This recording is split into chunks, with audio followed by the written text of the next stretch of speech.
morning. ഇന്നത്തെ current affairs April 4. April 4 news paper നോക്കുമ്പോൾ നമുക്കിന്ന് കറണ്ട് അഫയേഴ്സ് കുറച്ചേ ഡിസ്കസ് ചെയ്യാനുള്ളൂ. പെട്ടെന്ന് ഡിസ്കസ് ചെയ്ത് കഴിയുന്നതായിരിക്കും. April 4 ന്യൂസ് പേപ്പറിൽ അരുണാചൽ പ്രദേശിന്റെ ചീഫ് മിനിസ്റ്ററിന്റെ പേരുണ്ട്. അരുണാചൽ പ്രദേശിന്റെ ചീഫ് മിനിസ്റ്റർ പേമാ ഖണ്ഡു ആണ്. പേമാ ഖണ്ഡു എന്നുള്ള പേര് പഠിക്കുമ്പോൾ ഒരു കാര്യം കൂടെ ആലോചിക്കണം. അരുണാചൽ പ്രദേശിലെ നിയമസഭാ ഇലക്ഷൻ നടക്കുകയാണ്. സ്റ്റേറ്റ് ഇലക്ഷൻ നടക്കുകയാണ്. ഇപ്പൊ ലോക്സഭാ ഇലക്ഷൻ അപ്പൊ അരുണാചൽ പ്രദേശില്, ആന്ധ്രാപ്രദേശില്, ഒഡീഷയില്, അതുപോലെ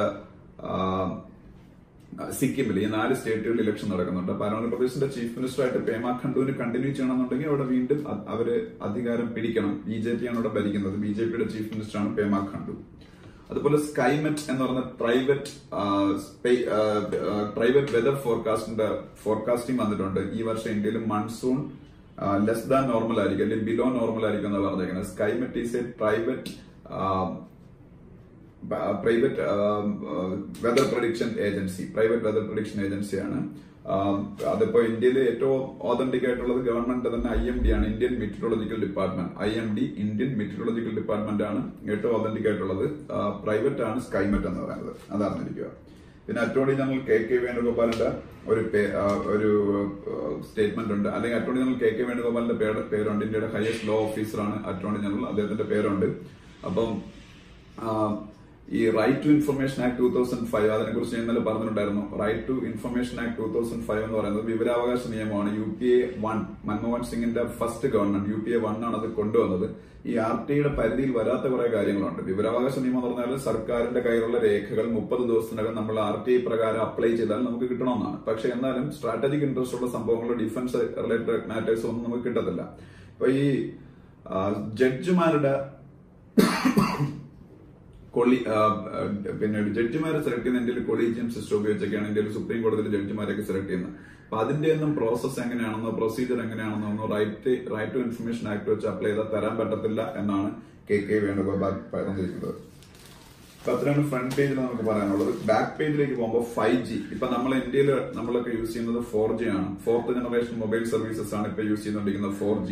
അത് 5Gയിലേക്ക് മാറാൻ പോവുകയാണ്. ഇന്ത്യയിൽ ഉൾപ്പെടെയുള്ള ലോകരാജ്യങ്ങളിലെല്ലാം 5G ആദ്യമായിട്ട് രാജ്യവ്യാപകമായിട്ട് നേഷൻ വൈഡ് ആയിട്ട് റോൾ ഔട്ട് ചെയ്യാൻ പോകുന്ന കൺട്രി സൗത്ത് കൊറിയയാണ്. നാളെ, അതായത് ഫ്രൈഡേ, അവര് സൗത്ത് കൊറിയ നേഷൻ വൈഡ് ആയിട്ട്, രാജ്യം ഫുൾ ആയിട്ട്, ഇതിനു മുമ്പേ ചെറിയ ചില പ്രദേശങ്ങളിലൊക്കെ പരീക്ഷണാടിസ്ഥാനത്തിൽ ചൈനയിലൊക്കെ 5G റോൾ ഔട്ട് നടത്തുന്നുണ്ട്. പക്ഷെ ഫുൾ രാജ്യത്തിലേക്ക് 5th generation mobile services provide ചെയ്യാൻ പോകുന്ന first country in the world South കൊറിയയാണ്. സൗത്ത് കൊറിയയുടെ ക്യാപിറ്റൽ സിയോൾ ആണ്, COUL, സിയോൾ. സൗത്ത് കൊറിയയുടെ പ്രസിഡന്റ് മൂൺ ജെ ഇൻ ആണ്, MOON, Moon JAE, Moon Jae in.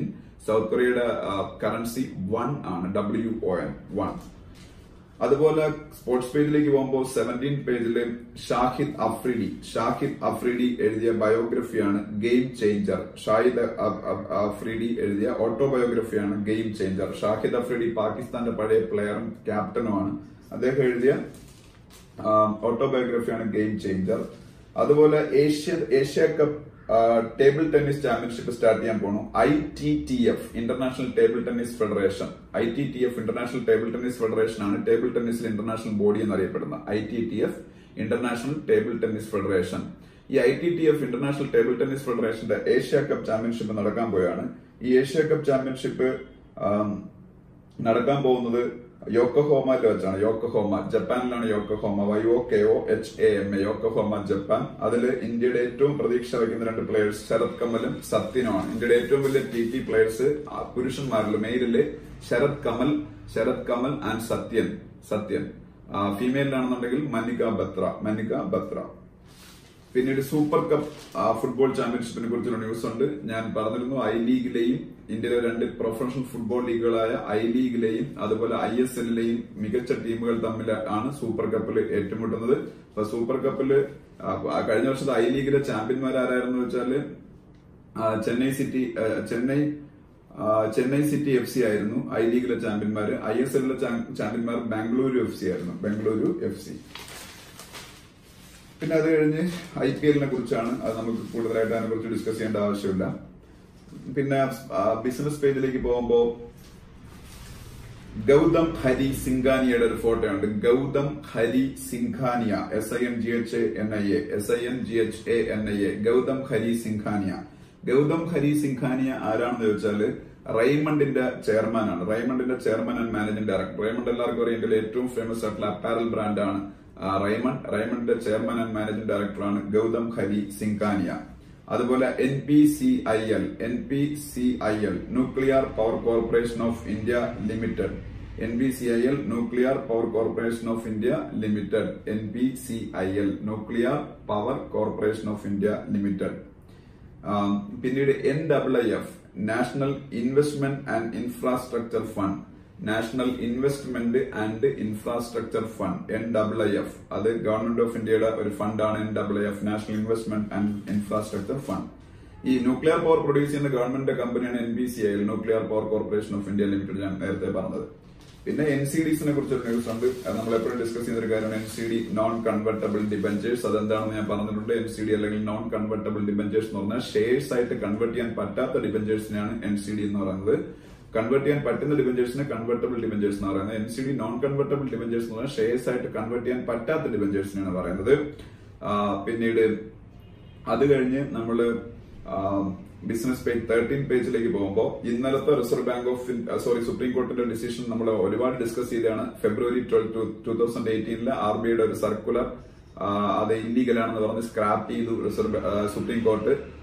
അതെന്താണെന്ന് ഞാൻ പറഞ്ഞിട്ടുണ്ട്. 2000 crores കൂടുതൽ ഒരു ബാങ്കിൽ നിന്ന് ഒരു ബിസിനസ് മാൻ ലോൺ എടുത്താൽ ആ ലോൺ തിരിച്ചടയ്ക്കാൻ ഒരു ദിവസങ്ങളിൽ ഡിഫോൾട്ട് ആയി കഴിഞ്ഞാൽ അപ്പൊ തന്നെ 6 മാസത്തെ ഒരു റെസൊല്യൂഷൻ പ്ലാൻ ഉണ്ടാക്കണം. ആ 6 മാസത്തെ റെസൊല്യൂഷൻ പ്ലാനിലും അത് റിസോൾവ് ആയില്ല എന്നുണ്ടെങ്കിൽ അതിനെ നേരെ national company law tribunal NCLT refer ചെയ്യണം. നാഷണൽ കമ്പനി ലോ ട്രൈബ്യൂണലിലേക്ക് റെഫർ ചെയ്യുന്നത് ഗവൺമെന്റ് ഓഫ് ഇന്ത്യയുടെ ഒരു ആക്ടിന്റെ അടിസ്ഥാനത്തിലായിരിക്കണം. ആ ആക്ടിന്റെ പേരെന്ന് പറയുന്നത് IBC, insolvency and bankruptcy code 2016 എന്നാണ്.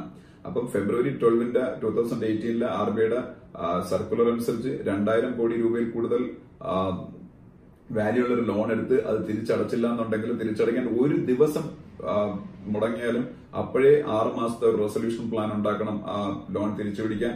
6 മാസത്തെ റെസൊല്യൂഷൻ പ്ലാനിൽ അത് സക്സസ്ഫുൾ ആയില്ല എന്നുണ്ടെങ്കിൽ അപ്പോഴേ ഇൻസോൾവൻസി ആൻഡ് ബാങ്ക്രപ്സി കോഡ് 2016 എന്ന നിയമം ഉപയോഗിച്ച് ബാങ്ക് അതിനെ NCLT കൊണ്ടുപോകണം, നാഷണൽ കമ്പനി ലോ ട്രൈബ്യൂണലിലേക്ക്. അവിടെ വെച്ചത് സോൾവ് ചെയ്യണം. ഇങ്ങനെയാണ്. പക്ഷെ അതിന് സുപ്രീം കോടതി സ്ക്രാപ്പ് ചെയ്തു. അത് ഭയങ്കര വലിയൊരു പ്രോബ്ലം ആയിട്ട് മാറിയിരിക്കുകയാണ്. അമിതാഭ് കാന്ത്, നിതി ആയോഗിന്റെ CEO, അദ്ദേഹം അതിനെക്കുറിച്ചുള്ള അഭിപ്രായമൊക്കെ പറഞ്ഞിട്ടുണ്ട്. അമിതാഭ് കാന്ത് ആണ് നിതി ആയോഗിന്റെ CEO. അതുപോലെ ഇന്ത്യയിലെ ഒരു ഐക്കോണിക് കാർ ബ്രാൻഡ് ആയിരുന്നു അംബാസഡർ. എല്ലാവർക്കും അറിയാവുന്നതാണ് അംബാസഡർ. ആക്ച്വലി ഹിന്ദുസ്ഥാൻ മോട്ടോഴ്സിന്റെ ബ്രാൻഡ് ആയിരുന്നു. അപ്പൊ അത് അവരിടയ്ക്ക് വെച്ച് 2014 നഷ്ടം മൂലം പ്രൊഡക്ഷൻ സ്റ്റോപ്പ് ചെയ്തു അംബാസഡർ. പക്ഷെ അംബാസഡർ ഒരുപക്ഷെ ഇന്ത്യൻ മാർക്കറ്റിലേക്ക് തിരിച്ചു വന്നേക്കും. ഒരു ഫ്രഞ്ച് ഓട്ടോമൊബൈൽ മേക്കറായ group PSA, P capital S capital A, group PSA എന്ന് പറയുന്ന ഫ്രഞ്ച് കമ്പനി അംബാസഡർ എന്ന് പറയുന്ന ബ്രാൻഡിനെ ഹിന്ദുസ്ഥാൻ മോട്ടോഴ്സിൽ നിന്ന് ബൈ ചെയ്തു. അവരൊരു പക്ഷേ ഈ അംബാസഡർ ബ്രാൻഡിനെ ഇന്ത്യയിൽ തിരികെ കൊണ്ടുവരാനുള്ള ചാൻസ് ഉണ്ട്. അത് മറ്റൊരു കാര്യം. അതുപോലെ റിപ്പോ റേറ്റിനെ കുറിച്ചൊരു ന്യൂസ് ഉണ്ട്. റിസർവ് ബാങ്ക് ഓഫ് ഇന്ത്യയുടെ ഈ ഫിനാൻഷ്യൽ ഇയറില് 2019-20 ഫിനാൻഷ്യൽ ഇയർ ഈ April 1 തൊട്ട് സ്റ്റാർട്ട് ചെയ്ത് ഈ ഫിനാൻഷ്യൽ ഇയറിൽ ആദ്യത്തെ മോണിറ്ററി പോളിസി റിലീസ് ആകുമ്പോഴാണ്. ഇന്നാണ് റിസർവ് ബാങ്ക് ഓഫ് ഇന്ത്യയുടെ ഫസ്റ്റ് മോണിറ്ററി പോളിസി ഈ ഫിനാൻഷ്യൽ ഇയറിൽ വരാൻ പോണത്. മോണിറ്ററി പോളിസി എന്ന് പറഞ്ഞാൽ RBI 2 months കൂടുമ്പം ഇഷ്യൂ ചെയ്യുന്നതാണ് മോണിറ്ററി പോളിസി. ബൈമന്ത്ലിയാണ് മോണിറ്ററി പോളിസി എന്ന് പറയുന്നത്. അപ്പൊ ബൈമന്ത്ലി മോണിറ്ററി പോളിസി ഇപ്പം വരാൻ പോയാണ്. ഈ ബൈമന്ത്ലി മോണിറ്ററി പോളിസിയുടെ അടിസ്ഥാനം കൺസ്യൂമർ പ്രൈസ് ഇൻഡെക്സ് ഇൻഫ്ലേഷൻ ആണ്. കൺസ്യൂമർ പ്രൈസ് ഇൻഡെക്സ് ഇൻഫ്ലേഷൻ ഇപ്പൊ കുറവാണ്. CPI ഇൻഫ്ലേഷൻ അല്ലെങ്കിൽ കൺസ്യൂമർ പ്രൈസ് ഇൻഡെക്സ് ഇൻഫ്ലേഷൻ അല്ലെങ്കിൽ റീറ്റെയിൽ ഇൻഫ്ലേഷൻ എന്നും പറയും. ഈ ഇൻഫ്ലേഷൻ ഇപ്പൊ ഇന്ത്യയിൽ കുറവാണ്. അപ്പൊ കുറവായതുകൊണ്ട് തന്നെ ചിലപ്പോ വീണ്ടും RBI റിപ്പോ റേറ്റ് കുറയ്ക്കാൻ സാധ്യതയുണ്ടെന്ന് പറയുന്നു. റിപ്പോ റേറ്റ് എന്ന് പറഞ്ഞാൽ റിസർവ് ബാങ്ക് ഓഫ് ഇന്ത്യയിലെ ബാങ്കുകൾക്ക് ഷോർട്ട് ടൈം ലോൺസ് കൊടുക്കുന്ന ഇൻട്രസ്റ്റ് ആണ് repo rate. Reserve Bank of ഇന്ത്യയിലെ ബാങ്കുകൾക്ക് ഷോർട്ട് ടൈം ലോൺസ് കൊടുക്കുന്ന ഇൻട്രസ്റ്റ് റേറ്റ് ആണ് റിപ്പോ റേറ്റ്. ആ റിപ്പോ റേറ്റ് കുറയ്ക്കാൻ സാധ്യതയുണ്ടെന്ന് പറയപ്പെടുന്നു. ഇത് മോണിറ്ററി പോളിസിയിൽ അത് ഉറപ്പില്ല എന്നിപ്പോ അറിയാം. ഇപ്പോഴത്തെ റിപ്പോ റേറ്റ് 6.25% ആണ്. ഇപ്പോഴത്തെ റിപ്പോ റേറ്റ് 6.25%. ഇന്ത്യയിലെ ബാങ്കുകൾ നമ്മളെപ്പോലുള്ള കസ്റ്റമേഴ്സിന് ലോൺ കൊടുക്കുന്നതിന് അവർ ഫിക്സ് ചെയ്യുന്ന ഒരു ഇൻട്രസ്റ്റ് റേറ്റ് ഉണ്ട്. അതിനെയാണ് MCLR എന്ന് പറയുന്നത്, marginal cost of fund based lending rate. MCLR എന്ന് പറഞ്ഞാൽ marginal cost of fund based lending rate. അത് ഇന്ത്യയിലെ ബാങ്കുകൾ അവരുടെ കസ്റ്റമേഴ്സിന് ലോൺ കൊടുക്കുന്ന ഏറ്റവും കുറഞ്ഞ ഇൻട്രസ്റ്റ് റേറ്റിനാണ് MCLR എന്ന് പറഞ്ഞാൽ marginal cost of fund based lending rate. ഇന്ത്യയിലെ ബാങ്കുകൾ അവരുടെ കസ്റ്റമേഴ്സിന് ലോൺ കൊടുക്കുന്ന ഏറ്റവും കുറഞ്ഞ ഇൻട്രസ്റ്റ് റേറ്റ് അവർ മുമ്പേ ഡിസൈഡ് ചെയ്ത് RBI അറിയിക്കണം. അതാണ് MCLR, marginal cost of fund based lending rate. World പേജിലേക്ക് വരുമ്പോൾ 12th പേജിലേക്ക് വരുമ്പോൾ വലിയൊരു ന്യൂസ് ഉണ്ട്. കഴിഞ്ഞ കുറെ കാലമായിട്ട് നമ്മൾ ഡിസ്കസ് ചെയ്യുന്ന ആളാണ് അൾജീരിയയുടെ president Abdel Aziz Bouteflika. Abdel Aziz Bouteflika അൾജീരിയയുടെ പ്രസിഡന്റ് റിസൈൻ ചെയ്തു. അപ്പൊ അൾജീരിയയുടെ പ്രസിഡന്റായ അബ്ദൽ അസീസ് ബൗട്ടഫ്ലിക്ക റിസൈൻ ചെയ്തിരിക്കുകയാണ്. അത് മറ്റൊരു ന്യൂസാണ്. Downing Street, number 10 Downing Street British prime മിനിസ്റ്ററിന്റെ ഒഫീഷ്യൽ റെസിഡൻസ് ആണ്. Number 10 Downing Street. അത് കഴിഞ്ഞ് നാഷണൽ പേജിലേക്ക് വരുമ്പോ AFSPA കുറിച്ചൊരു ന്യൂസ് ഉണ്ട്. AFSPA, armed forces special power act. ഇന്ത്യയിലെ ഡിസ്റ്റർബ്ഡ് ഏരിയസ് ആയ Jammu and Kashmir, north eastern സ്റ്റേറ്റുകൾ, ലോ ആൻഡ് ഓർഡർ പ്രോബ്ലം ഉള്ള ഇന്ത്യയിലെ ഡിസ്റ്റർബ്ഡ് ഏരിയസ് ആയ Jammu and Kashmir, north east, ഇവിടെയൊക്കെ നിലവിലിരിക്കുന്ന ഇന്ത്യയിലെ ആംഡ് ഫോഴ്സസിന് കുറെ സ്പെഷ്യൽ പവേഴ്സ് കൊടുക്കുന്ന ആക്ട് ആണ് armed forces special power act എന്ന് പറയുന്നത്. അപ്പൊ അതിനെ കുറിച്ചൊരു ന്യൂസ് ഉണ്ട്. അത് കഴിഞ്ഞ് നമ്മൾ എഡിറ്റോറിയൽ പേജിലേക്ക് ഫസ്റ്റ് എഡിറ്റോറിയൽ നമുക്ക് ഒരു ആവശ്യമില്ലാത്ത എഡിറ്റോറിയലാണ്. അതിൽ വേർഡ്സ് ആൻഡ് ഡീഡ്സ് എന്ന് പറഞ്ഞ എഡിറ്റോറിയലാണ്. അത് കോൺഗ്രസ് പാർട്ടിയുടെ ഇലക്ഷൻ മാനിഫെസ്റ്റോയെ കുറിച്ചാണ്. ഇലക്ഷൻ മാനിഫെസ്റ്റോയെ കുറിച്ചുള്ള എഡിറ്റോറിയൽ ഒരിക്കലും നമ്മൾ എഴുതിയെടുത്ത് കാണാൻ പഠിക്കേണ്ട ആവശ്യമില്ല. ഇലക്ഷൻ മാനിഫെസ്റ്റോ എന്ന് പറയുന്നത് ഒരു പ്രകടന പത്രിക മാത്രമാണ്. ചിലപ്പോ അത് നടക്കണമെന്ന് പോലും ഇല്ല. ഇലക്ഷൻ കഴിഞ്ഞ ആ പാർട്ടി അധികാരത്തിൽ വന്നാൽ ചിലപ്പോൾ കുറെയൊക്കെ നടന്നേക്കാം, അത്രേ ഉള്ളൂ. അപ്പൊ താല്പര്യമുള്ളവർ വായിക്കും. അതിനപ്പുറം അതിനൊരു വലിയ വാല്യൊന്നുമില്ല. പക്ഷെ രണ്ടാമത്തെ സീരിയസ് സെറ്റ് ബാക്ക്, അത് വളരെ അത്യാവശ്യമുള്ള എഡിറ്റോറിയലാണ്. അതിനെക്കുറിച്ചാണ് ഞാൻ ഇന്ന് ഏറ്റവും കൂടുതൽ പറഞ്ഞത്. സീരിയസ് സെറ്റ് ബാക്ക് എന്നത് വലിയൊരു തിരിച്ചടി എന്നുള്ള ഒരു സൂചനയാണ്. അതെന്താണെന്ന് വെച്ചാൽ വേറൊന്നുമല്ല, റിസർവ് ബാങ്ക് ഓഫ് ഇന്ത്യയുടെ February 12 സർക്കുലർ സുപ്രീം കോടതി സ്ക്രാപ്പ് ചെയ്തതിനെ കുറിച്ചാണ്. അപ്പം ആ എഡിറ്റോറിയൽ വായിക്കാൻ നമുക്ക് കുറെ അതിനെക്കുറിച്ചുള്ള അഭിപ്രായം കിട്ടും. കാര്യം കഴിഞ്ഞ ഒരു വർഷമായിട്ട് ഇന്ത്യയിലെ ബാങ്കിംഗ് സിസ്റ്റത്തിൽ വലിയ ഇംപ്രൂവ്മെന്റ് ഉണ്ടായിരുന്നു. കാരണം ബിഗ് ലോൺസ് ഒക്കെ തിരിച്ചടയ്ക്കപ്പെട്ടുകൊണ്ടിരിക്കുകയായിരുന്നു. പക്ഷെ ആ തിരിച്ചടവിനേക്ക് ഇത് ബാധിക്കും. ഇനിയിപ്പോ വ്യവസായികൾക്ക് വീണ്ടും അവർക്ക് വേണമെങ്കിൽ സ്ലിപ്പ് ആവാനുള്ള ഒരു അവസരമൊക്കെ വരുന്നു. അതിനെ കുറിച്ചാണ് പിന്നീട് ഈ സെക്കൻഡ് എഡിറ്റോറിയൽ. അപ്പൊ അതില് നമ്മൾ പഠിക്കേണ്ട 1-2 എക്സ്പാൻഷൻസ് കിടപ്പുണ്ട്. അതൊന്ന് എഴുതിയെടുത്ത് പഠിച്ചോളണം. S4A എന്ന് പറയുന്ന ഒരു ഷോർട്ട് ഫോം ഉണ്ട്. S ക്യാപിറ്റൽ S, അത് കഴിഞ്ഞ് 4 എന്ന് പറഞ്ഞ ഡിജിറ്റ്, അത് കഴിഞ്ഞ് A. S4A എന്ന് പറഞ്ഞാൽ അതിന്റെ എക്സ്പാൻഷൻ ഇതാണ്: scheme for sustainable structuring of stressed assets. Scheme for sustainable structuring of stressed assets. അതിൽ 4 S വരുന്നുണ്ട്. Scheme for sustainable structuring of stressed assets. അപ്പൊ 4 S, അത് കഴിഞ്ഞ് അതാണ് S4A, scheme for sustainable structuring of stressed assets. അതുപോലെ CDR ഉണ്ട്. CDR, corporate debt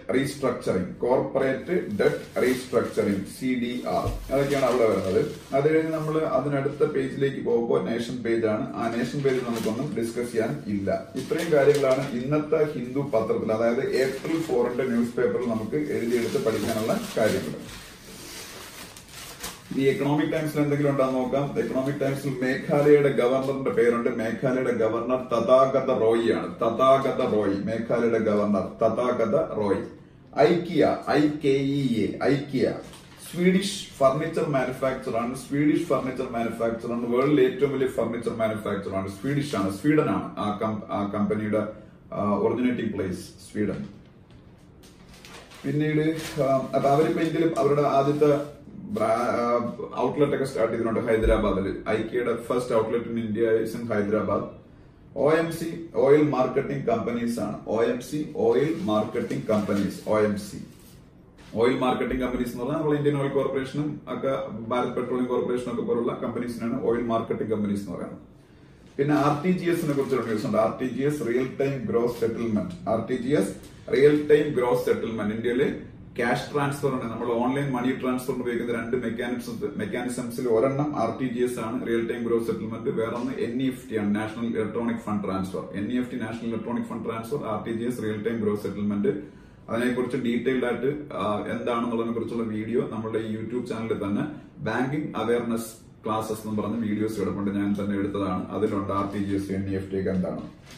TDSAT, telecom dispute settlement appellate tribunal. TDSAT, അത് telecom സെക്ടറുമായിട്ട് ബന്ധപ്പെട്ട ഒരു കോടതിയാണ്, ഒരു ട്രൈബ്യൂണലാണ്. TDSAT, telecom dispute settlement appellate tribunal, TDSAT. Vijay Gokhale, foreign secretary of India. ഇന്ത്യയുടെ foreign സെക്രട്ടറിയാണ് വിജയ് ഗോഖലെ. ഇന്ത്യയുടെ ഫോറിൻ സെക്രട്ടറിയാണ്. അതുപോലെ യൂണിക്കോൺ എന്ന് പറഞ്ഞാൽ ഒരു സ്റ്റാർട്ടപ്പ് കമ്പനി $1 ബില്യൺ വാല്യുവേഷൻ നേടുമ്പോഴാണ് ആ കമ്പനിയെ യൂണിക്കോൺ എന്ന് പറയുന്നത്. ഒരു startup company $1 billion valuation, $1 billion value ആ കമ്പനിക്ക് കൈവരിക്കുമ്പോഴത്തേക്കാണ് അതിന് യൂണിക്കോൺ എന്ന് പറയുന്നത്. അപ്പൊ ഇത്രയാണ് ഇന്നത്തെ കറണ്ട് അഫയേഴ്സ്.